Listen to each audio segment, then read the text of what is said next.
Nagkasanaman ng clearing operations ang Metropolitan Manila Development Authority sa lungsod ng Malabon at Caloocan City. Ito'y bilang paghanda sa gagawing rehabilitasyon sa EDSA southbound sa darating na Marso ngayong taon. Si Bernard Ferrer sa Sentro ng Balita Live. Tama ka dyan, Aljo. Nagsagawa nga mga tauhan ng Metropolitan Manila Development Authority MMDA ng clearing operations sa ilang kalye ng Maynila at Caloocan ngayong araw. Maagang sinuyod ng mga tauhan ng MMDA ang mga kalye ng Ibarra at Dos Castilla sa Maynila. Tinaw nilang ilang sasakyan na iligal na nakaparada. Binigyan ng tiket ang nakamotorsiklo na walang suot na helmet. Sa Laon-Laan, pinatiklop ang ilang lona na ginagamit ng mga nagtitinda ng bulaklak. Sinitang ilang nagtitinda na lumampas na sa sidewalk at tinaw ang isang truck.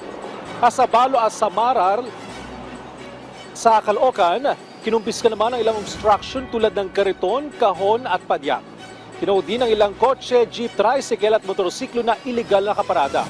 Ang mga nasitang motorista ay pinatawan ng multa na 1,000 pesos para sa attended illegal parking at 2,000 pesos naman para sa mga unattended illegal parking.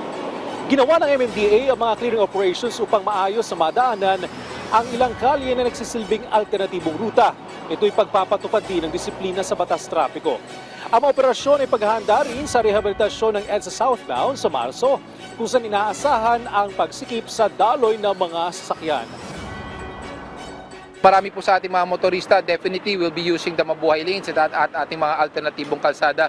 So as early as now, we want to inform, we want to do the part of cleaning the roads. Aljo, tinatayang nasa 20 sakyan ang natow ng mga tauhan ng MMDA. Patuloy ang kanilang panawagan sa mga motorista na sumunod sa batas trapiko upang maiwasan na mapagmulta at mapanatiling maayos ang mga kalye sa Metro Manila. Balik sa iyo, Aljo. Bernard Ferrer.